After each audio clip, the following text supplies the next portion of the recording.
Very good morning, students. In previous class, we have discussed about average atomic mass and about some definitions. But now, today's class, we are going to discuss about relative atomic mass. We are going to discuss about relative atomic mass. Do you remember what is average atomic mass? In previous class, what we have studied is average of the naturally occurring isotopes which contains mass that is together we call it as average atomic mass. But now we are going to see a relative atomic mass.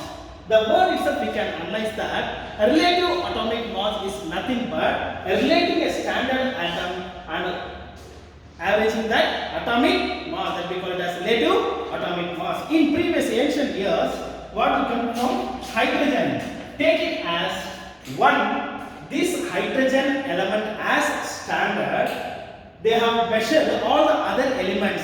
Why they have taken hydrogen as standard element? Because this hydrogen has three kinds of isotopes. So they have thought that hydrogen is a standard, keeping all the other elements you can measure. But now that from ancient days to now, they have replaced from hydrogen to oxygen. So it exists more than 4 forms. But later we found that importance of carbon and has more than 8 to 10 types of isotopes. So carbon has taken standard isotope when relating other atomic masses. In ancient days, hydrogen, it contains atomic mass as 1, atomic mass 2, atomic mass 3. They found 3 isotopes of hydrogen. One is hydrogen, mass number is 1. Second is deuterium. The symbol of hydrogen contains 2 mass number, tritium. They thought that hydrogen was in 3 mass number. So taking this as standard, by day the technology development, they have replaced the hydrogen to oxygen and from oxygen to carbon. So in our 10th standard book, they have given carbon as a standard element. By keeping this standard element, we can calculate other atomic masses of the elements. From this, we come to know the definition is keeping one element as standard and comparing the finding average mass of the other elements. Now go to the definition of the average atomic mass. First, average atomic mass relates the ratio between average mass of, we already know that average mass of isotope of an element. Isotope of an element. From this definition, from this one line, what we come to know is taking one element. First of all, we have to calculate average mass of the element consists of how many types of isotopes. If an element contains 2 or 3 types, first of all we have to add all the average mass of the isotopes of an element. Then we have to relate an atom which is taken as standard. That atom in our book they have given as carbon. So this definition indicates the formula as average mass of isotopes of an element to the 1 by 12 mass of 1 carbon 12 atom. Sir, I want to know what is 1 by 12th part of mass of 1 carbon atom. It indicates that mass of 12th atom, carbon atom is standard, present naturally occurring isotopes.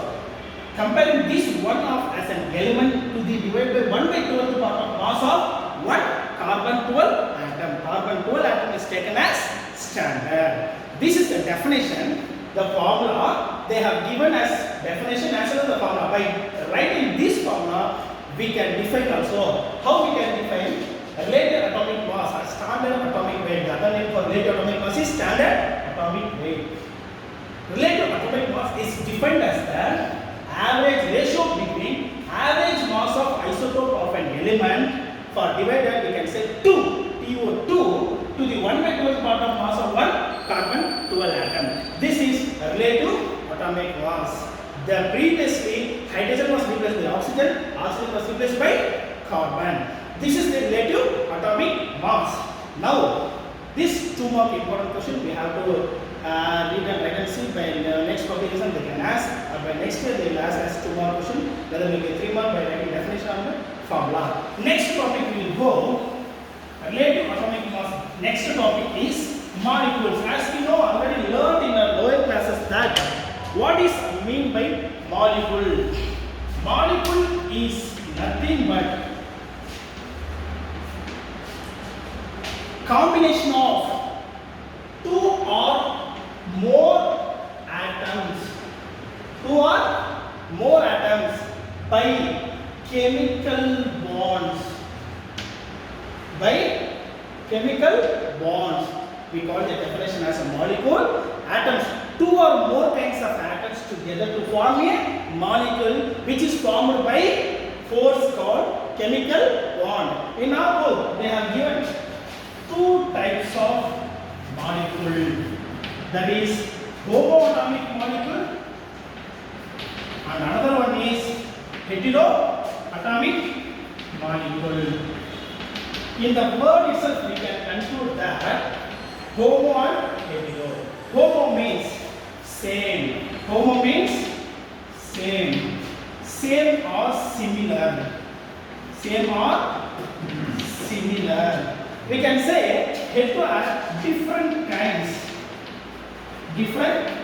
of atoms together to form a molecule. Say as homoatomic molecule, same or similar. Heteroatomic molecule, same or different kinds of atoms together by chemical bonds. And one more thing, in a molecule, they have introduced a concept called atomicity. In a book, it's a 2-mark question, book back question. What is meant by atomicity? After finishing that, we will go to atomicity. See, homoatomic molecules, atoms of same kind together to form a homoatomic molecule. For example, oxygen. Two same oxygen together to form a molecule. Ozone. Three oxygen together to form a ozone molecule. Like this, we have some more examples like nitrogen. So atoms of same kinds together to form a homoatomic molecule. We will go to heteroatomic molecule. Atoms of different kinds. For example, HCl or HNO3 or H2SO4 or whatever may be. Atoms of different kinds. Say here hydrogen is from different atom, chlorine is different, hydrogen different, nitrogen different, oxygen different, hydrogen, sulfur, oxygen is different. So different kinds of atoms together to form a molecule. See, differentiating this, the same kinds here, different kinds here. We come to know that two kinds of homoatomic molecule as well as heteroatomic molecules. Already I have said that a topic was introduced in our book that in the molecule atomicity was introduced. Atomicity is nothing but how many atoms are present in a molecule. We can say that it's atomicity. For example, here we have oxygen 2 atoms. So the atomicity of oxygen is 2. Here we have 3 oxygen atoms, so 3. Here we have 2, so we call it as 2. But in this case, 1 hydrogen atom and 1 chlorine atom, so atomicity of this molecule is 2. Here, hydrogen 1, nitrogen 1, oxygen is 3. So 3 plus 1 plus 4, 5. This is the atomicity of nitric acid. 4, 5, 6, and this is the atomicity of sulfuric acid. If a molecule contains more than 2, more than 3, we call it as diatomic, homodiatomic molecule. We can say this as homodiatomic. If a molecule contains 3 atoms, homodiatomic molecules. If an atom contains 2, we say that homodiatomic, heterodiatomic molecules. If a molecule contains more than 3 or 4, we say these are example for polyatomic molecules. I hope that you all understood about the molecules. Before that, we have got relative atomic mass. If you have any doubt, you can ask through comment. If you have any doubt, you can submit to my number which I have given in the social media. So next class, we will see about next topic. Thank you, Ananda.